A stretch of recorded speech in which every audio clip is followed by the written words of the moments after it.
Morning all of you. मैं Ghanshyam Bhuria Gurugram degree college चक 5 BLM Shri Vijayanagar के इस यूट्यूब चैनल में आपका स्वागत करता हूं। आज हम BA फर्स्ट ईयर भारत का इतिहास, जिसमें कि प्रारंभ से लेकर 1206 तक की घटनाओं की जानकारी दी गई है। इसके अंतर्गत आज का जो हमारा टॉपिक है वह है गुप्तोत्तर कालीन समाज से है, अर्थात गुप्तों के पश्चात के समय की। तो आज इस टॉपिक के अंतर्गत हम गुप्तोत्तर कालीन समाज की सांस्कृतिक विकास के बारे में जानकारी प्राप्त करेंगे। तो आज का हमारा टॉपिक रहेगा गुप्तोत्तर कालीन सांस्कृतिक विकास। क्या था? इसके अंतर्गत धार्मिक एवं सांस्कृतिक दृष्टि से गुप्तोत्तर काल में सांस्कृतिक इकाइयों का आविर्भाव एक महत्वपूर्ण विशेषता है। धार्मिक एवं सांस्कृतिक दृष्टि से गुप्तोत्तर काल में क्षेत्रीय सांस्कृतिक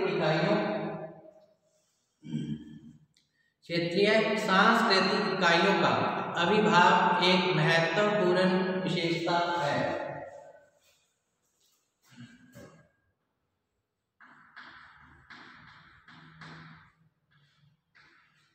क्षेत्रीय सांस्कृतिक इकाइयों का आविर्भाव एक महत्वपूर्ण विशेषता मानी गई है। 8वीं शताब्दी के एक जैन ग्रंथ कोवलयमाला में 18 प्रमुख राष्ट्रों और 16 प्रकार के लोगों की नृवंशात्मक विशिष्टताओं का वर्णन किया गया है। क्षेत्रीय भाषाओं के जो बीज हैं इसी काल में दृष्टिगोचर होते हैं। धर्म, पूजा और भक्ति दोनों ही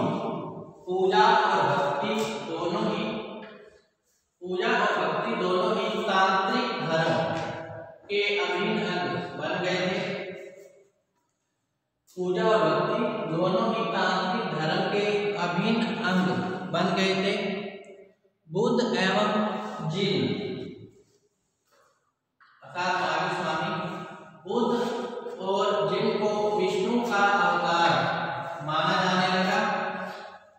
वराह कृष्ण एवं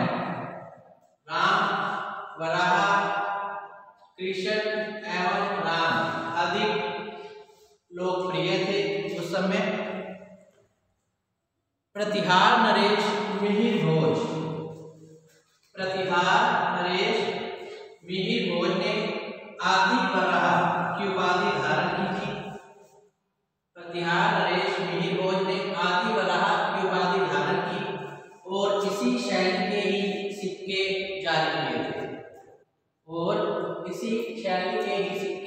जारी किए थे।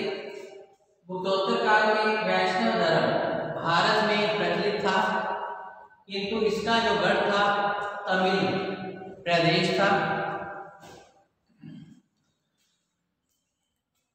जहां वैष्णव धर्म के आदि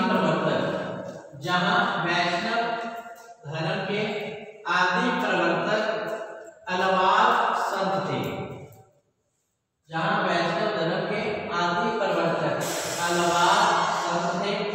इनकी संख्या जो है 12 थी।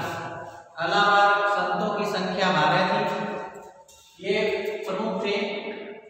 प्रमुख अलवार संत जो निम्नलिखित थे: तरुमंगाई, पेरिया, अलावा, आंडाल, नामा उलाबाद, मधुर कवि, कुलशेखर, तिरुपपाल, भूत योगी, महायोगी, सरोयोगी आदि प्रमुख अलवार संत थे। वैष्णव मत या धर्म के अनुयायी अलवार संत कहलाते हैं। अलवार आंदोलन की जो मुख्य विशेषता है कि यह आंदोलन जो मूलतः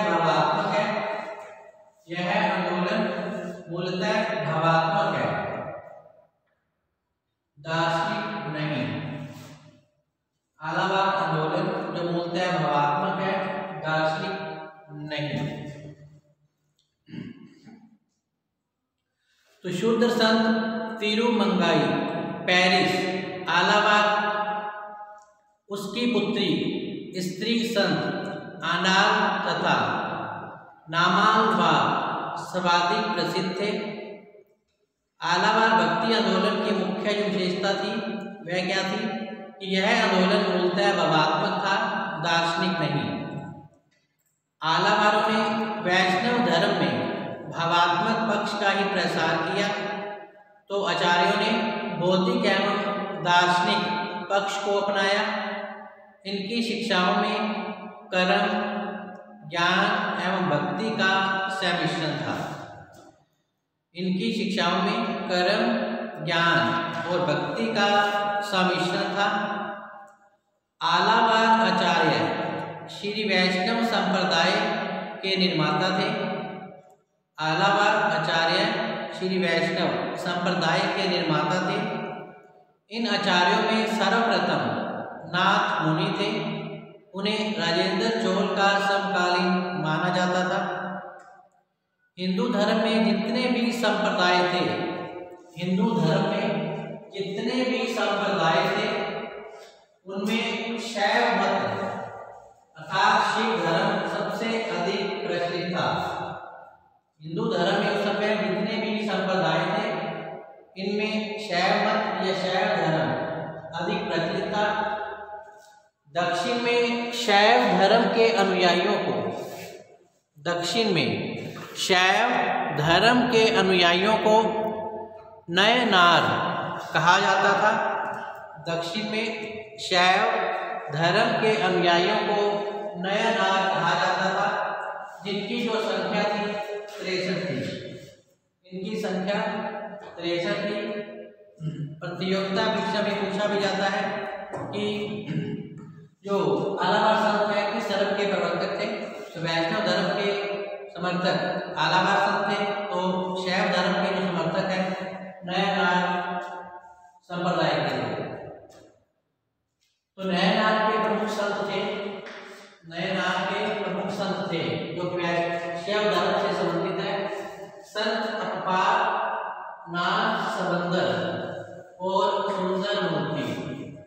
संत अपपार, नाथ सबंदर तथा सुंदर मूर्ति जो नयनार के प्रमुख संत हुए थे। तो पाल, सेन और चंदेल राजाओं के जो अभिलेख हैं ओम नमो शिवाय की प्रार्थना से ही शुरू होते हैं। पाल, सेन और चंदेल राजाओं के जो अभिलेख हैं ओम नमो शिवाय की प्रार्थना से ही शुरू होते हैं। परमार नरेश जो थे शैव धर्म के अनुयायी थे। भोज परमार ने भी शैव धर्म से संबंधित तत्व परीक्षा लिखी और उदयपुर में नीलकंठेश्वर मंदिर का निर्माण भी करवाया।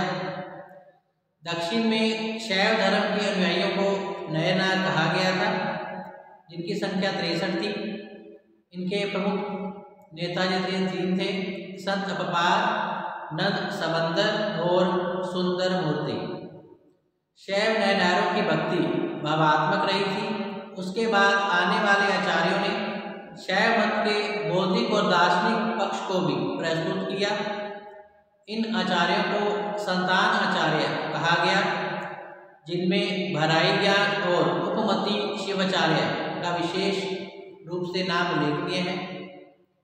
इस युग के अंतिम चरण अर्थात 12वीं शताब्दी में दक्षिण में वीर शैव मत का विभाग हुआ, जिसके प्रवर्तक जो थे वाष्पराज थे।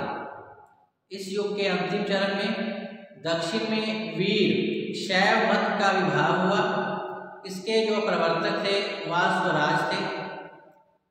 वीर शैव जो मत है एक क्रांतिकारी संप्रदाय था।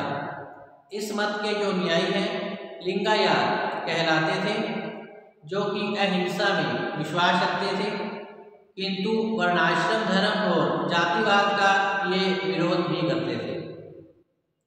वाष्प संन्यास और तप में विश्वास नहीं करते थे।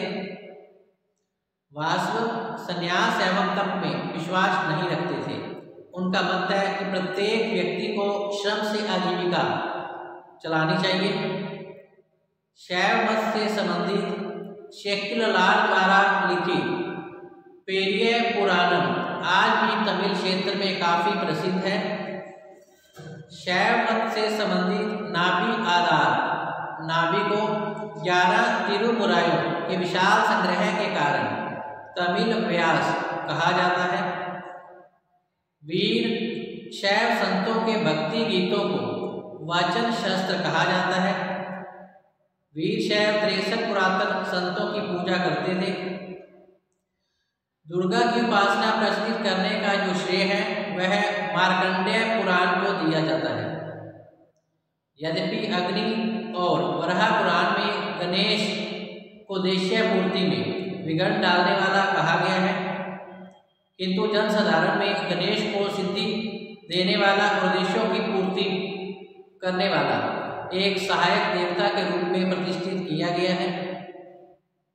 आदित्य सेन और जीवित गुप्त के शाहपुर और देववार अभिलेख में सूर्य पूजा का भी उल्लेख किया गया है।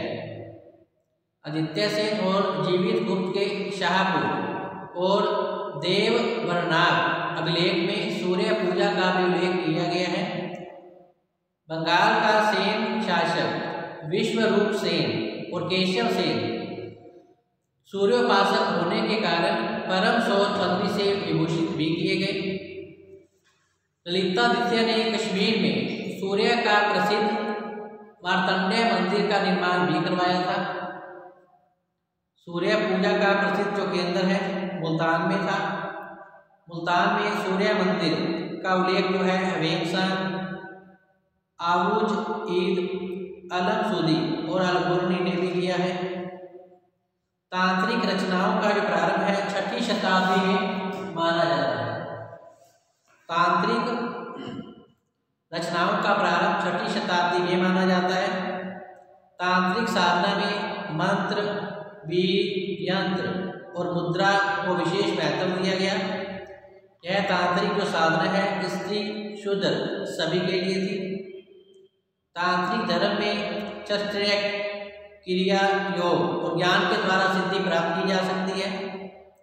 तांत्रिक पत्ति में पंचम का मध्य, मत्स्य, मुद्रा तथा मैथुन के उपयोग के कारण तांत्रिक संप्रदायों की निंदा भी की जाती है। नालंदा देश का सर्वोच्च शिक्षा संस्थान और बौद्ध संस्कृति का अंतर्राष्ट्रीय केंद्र था उस समय। राजपूताना में अधिकांश उस समय हिंदू तथा जैन धर्म अनुयायी थे। राजपूताना में अधिकांश हिंदू तथा जैन धर्मानुयायी थे।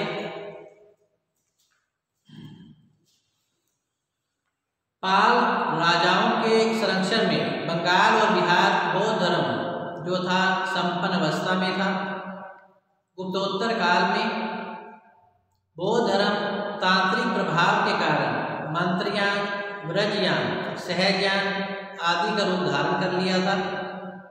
महायान का नया जो रूप है मंत्रयान के रूप में आया। बंगाल में पाल वंशी राजाओं के शासनकाल में वज्रयान में मंत्र पाठ और कर्मकांड के विरोध में एक पृथक तांत्रिक संप्रदाय बना। यह सहज ज्ञान के नाम से जाना गया। सहज ज्ञानियों का जो मार्ग है योग क्रिया है। राजस्थान में अनेक जैन मंदिरों का निर्माण हुआ, जिनमें ओसिया में महावीर स्वामी जी का मंदिर सबसे अधिक प्रसिद्ध है। राजस्थान में अनेक जैन मंदिरों का निर्माण किया गया है, जिनमें ओसिया के महावीर का मंदिर प्रसिद्ध है। मांडोर के प्रतिहार नरेश ब्राह्मण धर्म के अनुयायी थे और सोमेश्वर ने बिजोलिया जैन मंदिर को एक गांव दान में दिया था। दक्षिण में कदम, गंग, होयसल राष्ट्रकूट और पश्चिम चालुक्यों ने भी जैन धर्म को संरक्षण प्रदान किया था। पूर्व मध्यकाल में जो निर्मित मंदिर है धर्मदाय द्वारा बनाए जाते थे। पूर्व मध्यकाल में निर्मित मंदिर धर्मदाय मंदिरों को गांव भी दान में दिए जाते थे। मंदिरों को गांव भी दान में दिए जाते थे। इन गांवों से पैदावार का राजकीय भाग मेलावर कहलाता था। पल्लव तथा चोल अभिलेखों में परिहार शब्द का उल्लेख किया गया है, जिसका अर्थ है देवदान भूमि की राज्य करों से मुक्ति तथा राज्य के भूमि अधिकारों का मंदिरों का हस्तांतरण होना, मंदिरों को हस्तांतरण होना। अभिलेखों में उल्लेख है कि मंदिरों को स्थानीय लोगों से अनुपात तथा दंडम अर्थात कर वसूल करने का अधिकार दे दिया गया था। मंदिरों के कार्यों की देखभाल के लिए एक विशेष समिति के माध्यम से की जाती थी। मंदिरों के कर्मचारियों और देवदासियों को जो भूमि वेतन के बदले मिलती थी उन्हें वेली कहा जाता था। तो मंदिर में नाट्य एवं संगीत कला को भी प्रोत्साहन दिया गया। मंदिरों में उत्सव और धार्मिक नाटकों का अभिनय भी होता था। राजेंद्र चोल के समय मंदिर के मंडप पर राजशेखर नाटक का अभिनय कराया गया था। अब है सांस्कृतिक विकास के अंतर्गत वास्तुकला। तो इस युग की जो वास्तुकला है की जो मुख्य कृत्य है वह मंदिर निर्माण है। शास्त्रकारों ने इसकी 3 शैलियां निर्धारित की, नागर शैली, द्रविड़ शैली और बेहतर शैली। इस युग की वास्तुकला की मुख्य कृतियां जो है मंदिर है। शास्त्रकारों ने इसकी 3 शैलियां निर्धारित की, नागर शैली, द्रविड़ शैली और बेहतर शैली।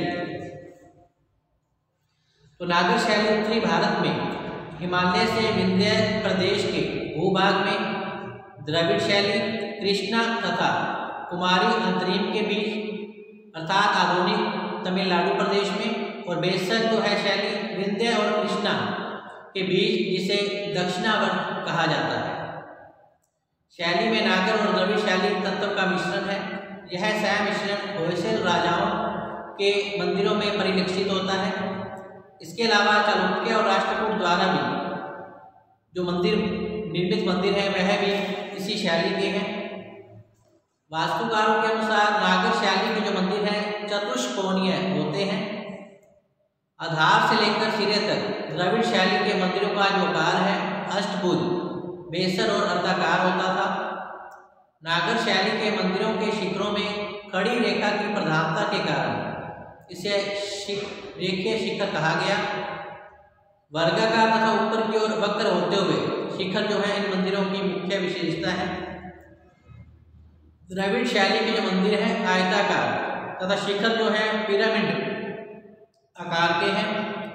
गर्भगृह के चारों ओर वर्गाकार छत से ढका हुआ बाड़ा होता है, जिसे प्रदक्षिणा पथ कहते हैं। बाद में इन मंदिरों के साथ अनेक स्तंभ युक्त मंडप, गलियारे और विशाल गोपुरम भी जोड़ दिए गए। बेहतर शैली के मंदिरों में देवुल, गर्भगृह और जगमोहन अर्थात सभा मंडप होता था। उड़ीसा के जो मंदिर हैं शुद्ध नागर शैली का प्रतिनिधित्व करते हैं। लिंगराज का जो मंदिर है पूर्व विकसित आर्य नागर शैली का सर्वोत्तम उदाहरण है। पुरी का जगन्नाथ मंदिर भी लिंगराज मंदिर की तरह आर्य नागर शैली का है। भारतीय राजाओं और पूर्वी वास्तुकला की महान उपलब्धि है कोणार्क का सूर्य मंदिर माना गया है। इसकी विशेषता है कि मंदिर के भवनों के सभी बाह्य भाग उकेरी हुई आकृतियों से सजे हुए हैं। खजुराहो के मंदिर जो है चंदेल राजाओं के समय 950 से 1050 ईसा पूर्व बनाए गए थे। यहाँ के मंदिरों की वास्तुकला की जो मुख्य विशेषता शिखर मानी गई है। इन शिखरों पर छोटे छोटे शिखर संलग्न हैं, जिन्हें उस शृंग कहते हैं। मंदिरों की दूसरी विशेषता दीवारों के मध्य भाग का अलंकरण माना गया है। खजुराहो का जो मंदिर है चबूतरे पर निर्मित किया गया है। फिर राजस्थान, इस काल के अवशेष जोधपुर में ओसिया नामक गांव से मिले। ब्राह्मण और जैन मंदिर हैं, जहां कुछ मंदिरों के शिखर मिलते जुलते पाए गए हैं। फिर गुजरात में अधिकांश मंदिर जो है सोलंकी राजाओं के काल में बने। पश्चिम भारत के अधिकांश मंदिर भग्नावशेष है। जिनमें प्रसिद्ध मंदिर जो है मोढेरा का सूर्य मंदिर है। पश्चिम भारत मंदिर निर्माण शैली का जो चरमोत्कर्ष दिलवाड़ा के जैन मंदिर है, जो 10वीं से 13वीं शताब्दी में सफ़ेद संगमरमर के बने हुए हैं। इसी प्रकार एलोरा, यहाँ के मंदिर बौद्ध शिला विहारों का अनुकरण करते हैं, जो कि दशावतार मंदिर पहले के बौद्ध मंदिरों की ही भांति हैं। पर्वतशालाओं को खोदकर भवन निर्माण के विकास जो है एलोरा का कैलाश मंदिर है। इस मंदिर का जो आकार है षट्डकल के चालुक्यकालीन तिरुपाक्ष मंदिर की भांति है, जो कि द्रविड़ शैली से निर्मित है। एलोरा का जो कैलाश मंदिर है राष्ट्रकूट नरेश कृष्ण प्रथम के द्वारा बनाया गया था। कैलाश मंदिर संसार के प्रस्तर कला की महान अद्वितीय कृति है। द्रविड़ शैली के मंदिर, द्रविड़ शैली की स्थापना पल्लव नरेशों के काल में हुई थी। पल्लव कलाकारों ने वास्तुकला को धीरे धीरे काष्ठ कला और कांधार कला के प्रभाव से मुक्त करना प्रारंभ किया। फिर महेंद्र वर्मन शैली का विकास 600 से 640 ईस्वी तक हुआ। इस शैली के मंदिरों को मंडप कहा गया। इसी प्रकार पल्लव वास्तुकला की जो विशेषता है, कांची के कैलाश मंदिर में द्रष्टव्य है। प्रस्तर खंडों में बने जो स्वतंत्र मंदिर शैली के जो अंतिम चरण में नंदी वर्मन शैली के मंदिर आते हैं। इस शैली के मंदिरों के उल्लेखनीय उदाहरण हैं कांचीपुर के मुकेश्वर, मातंगेश्वर मंदिर तथा कुंडली मल्लम का परशुराम मंदिर मुख्य है। इसी प्रकार पल्लव वास्तुकला का इतिहास काफ़ी महत्व रखता है।